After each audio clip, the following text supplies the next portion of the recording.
Well, good morning. It's February 4th. I'm going to talk a little bit about the crop insurance changes that are most pertinent for this 2025 crop year. This is not exhaustive, but it's to maybe help answer some questions on where we're at with prices. I'm getting a lot of questions on alternative crops to cotton and stacks. Everybody's wanting to know about stacks. So we'll talk a little bit about stacks and then maybe a couple rule interpretations, but I know you guys want me to keep it short. We've still got our farm meeting coming up this Thursday in Florella, the following Thursday, February 13th in Selma.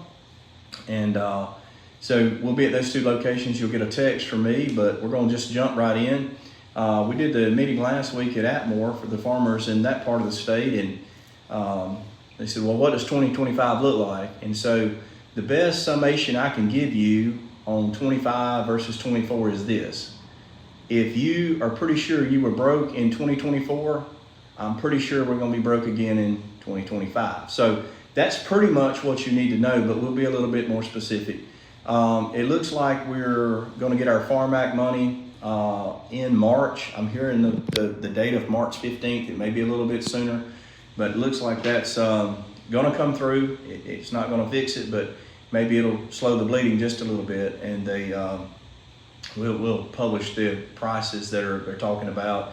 Low 80s on cotton, high 70s on peanuts. Corn qualifies somewhere in the $40 range as well.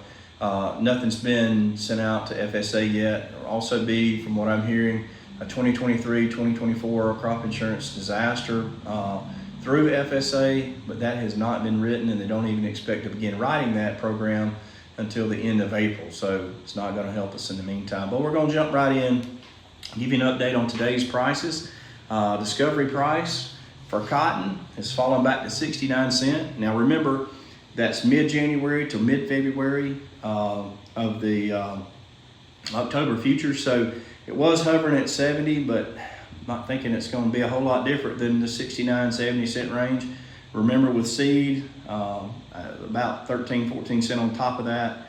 So that's where we'll be on cotton, quite a bit different than the 82 cent we started out with last year.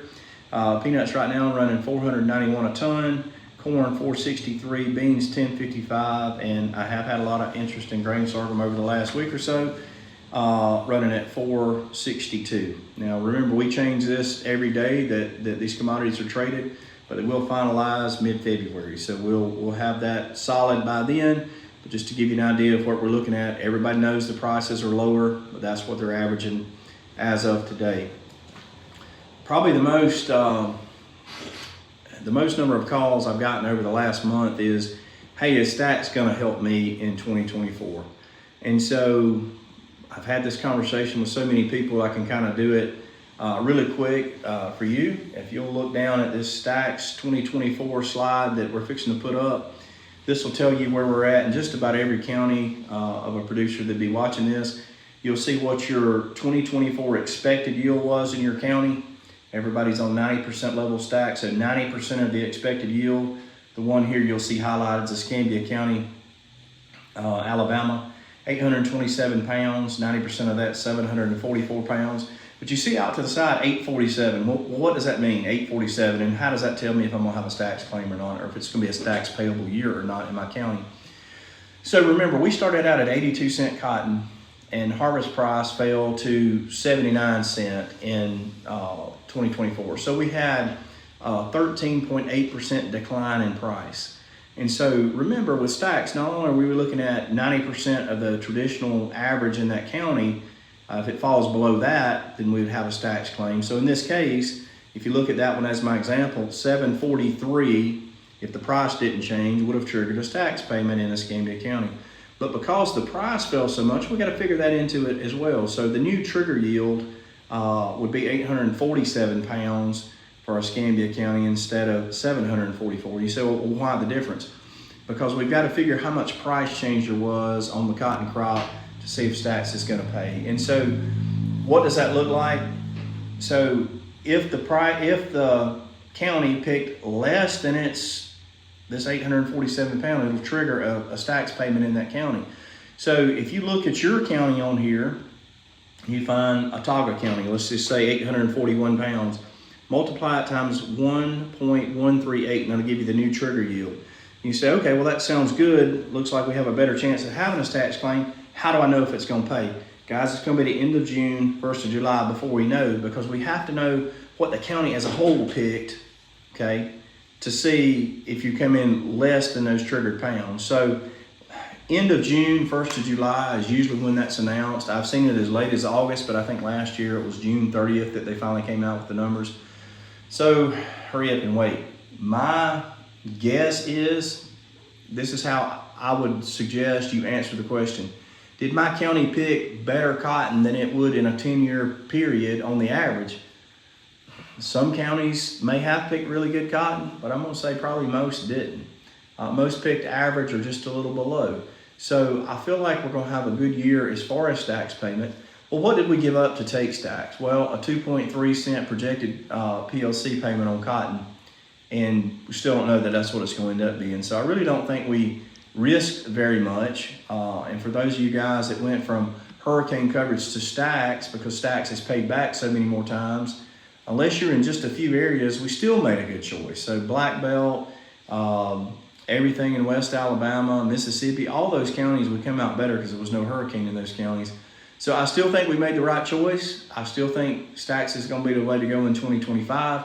They're only projecting, even with 69 cent cotton, they're only projecting a max payment of 11 cent, and it's never averaging out to be that anyway. So we'll go into that a little bit more in the in-person meetings, and you're welcome to attend those even if they're not in your area. So 2024, I tell you what your yield was, and I show you how to figure the new trigger yield. So just keep that in mind. It's on the slide. I can email you this. I can text you this. Just a short, brief overview of what that looks like. So as we move forward with stacks, here are your 2025 stacks numbers that correspond to those same counties. You say, well, my county went up or my county went down. Remember, the stacks yield is on a true number. It's what's been truly certified for crop insurance in those counties. And so it runs 1 year behind to figure the average. So some counties have gone up, some counties have gone down. So you just have to look at your individual one. The new expected yield, 90% of that's what stacks looks like. And so I put the trigger yield outside it. Remember though, that's the 2025 stacks. And with 2025, if we're going to keep stacks, remember, no ARC, no PLC on your FSA sign up. You've got until 3/15 to sign, either opt in or opt out. It doesn't matter if you keep the other ARC PLC in place on the other crops on that farm, but you have to deselect or come out of the program on the upland cotton to qualify for stacks. And so if you forget to do that, there's actually a stacks penalty. You're going to pay a percentage of the stacks premium and have no coverage. So we don't want to end up with that penalty. So remember, with stacks, no ARC, no PLC, and there's your 25 numbers. So the next thing I want to talk about just briefly is for the last, goodness, I don't know how many years, over 10 years, I've always suggested you guys just stick with YP on peanuts because there hasn't been enough change in the peanut market for RP to really help us out very much. I see 2025 setting up a lot like the 2021 crop year, where that was the one exception. Right now we're averaging $4.91 a ton on peanuts, but what drives the peanut price for crop insurance on RP is soybeans, soybean meal, wheat futures, and a couple of other oil crops. And so having said that, if we come out with better than $4.91, RP would be a safer bet. And I feel like we're not gambling with very much. If you're an enterprise unit farmer, you're only looking at 50, 75 cent an acre difference. If you're an optional unit farmer, farm by farm by farm, obviously it's a little bit more, probably $5 an acre different than what you're used to. However, when you compare that to your 2024 crop insurance premium, even on YP, which is a little bit cheaper, we had a $535 or $537 a ton base price.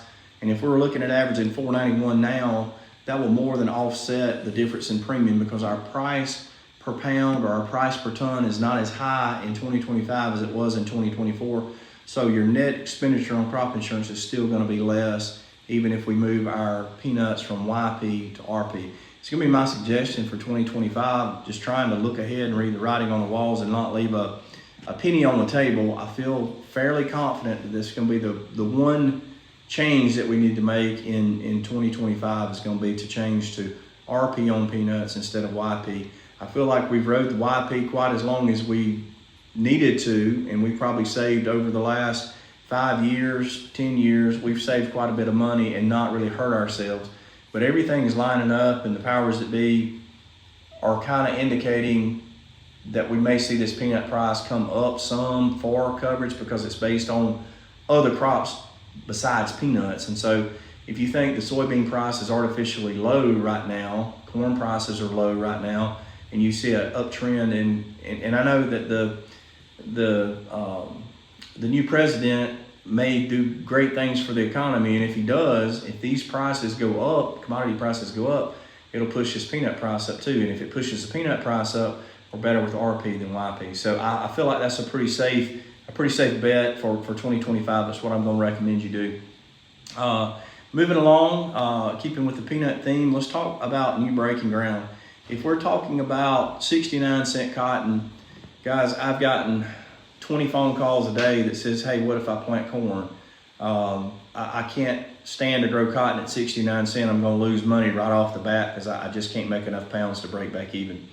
So having said that, will there be more acres of peanuts? Maybe there'll be some hay ground that's coming out, maybe some pasture ground that's coming out that goes back into peanuts this year. There's a change on how we're going to handle those. So I've told you over the years in person and on video too, I'm sure, if you had a farm that had been out of rotation, hadn't produced a crop one out of the last 3 years, it was a new breaking situation, we had to get it coverage.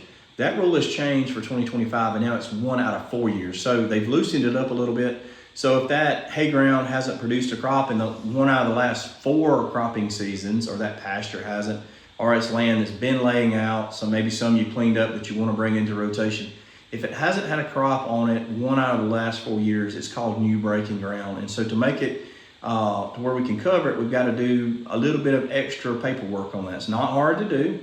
And used to, 2024 and prior years, I would have told you that most times it's not worth insuring the first year and that you had the ability to waive insurance on it for the first year. That has also changed for 2025. So we can't waive insurance on it anymore.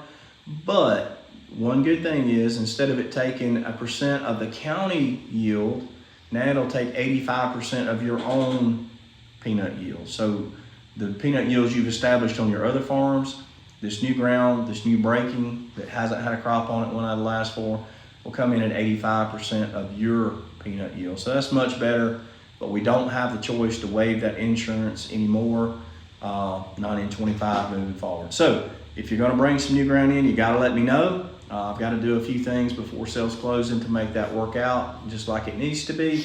But the coverage is a lot better than it would have been. You just have to be sure that you tell me or Amanda that you're going to have some new breaking ground, and we'll tell you exactly what we need to do. Before I wind up, I want to discuss something for you guys that have multiple entities. And so we'll use me as an example. So if I have an individual crop insurance policy in my name, it's a spousal policy. It belongs to me and Tammy. And I also have one for my LLC. So Cornelia Plantation has a crop insurance policy as well. And you know, I would farm those as 2 separate entities, my spousal policy and then my LLC. In the past, this rule has been there, but it was just interpreted differently. And so I'm going to give you in layman's terms what the new interpretation of this rule is and how it will affect you if you're a multi-entity farmer. So it says basically sold production trumps certification. So what does that mean? Well, if I have a contract on my peanuts and I sell all my peanuts that are my personal peanuts and my LLC's peanuts, if I sign a contract with Golden and I sell them all to Golden and I sell them as Cornelia Plantation, I'm going to have a problem getting my individual claim paid because they're sold as Cornelia Plantation. Sold production trumps the way I certified it. So it's simple. We just got to take care of this on the front side. So if you're marketing corn, if you're signing a contract, if you're sending it to Goolsby or you're sending it to Bungie or wherever you may be contracting that corn, and you have multiple entities, we need a settlement sheet by entity. Okay, so I need one for me individually, I need one for the LLC. So you need to make sure before you deliver that either they split your contract or you have multiple contracts for the acres the way they're certified, because we don't want to get in a situation where I can't pay a claim or the adjusters can't pay your claim because all the production is sold under one entity. Sell it the way you certify it and you'll have no problems at all. That'll just be smooth sailing, right? Sold production trumps certification. So remember that if you have multiple policies. Remember, we've got a couple different farmer updates in person where we're having lunch. Come, bring your neighbor.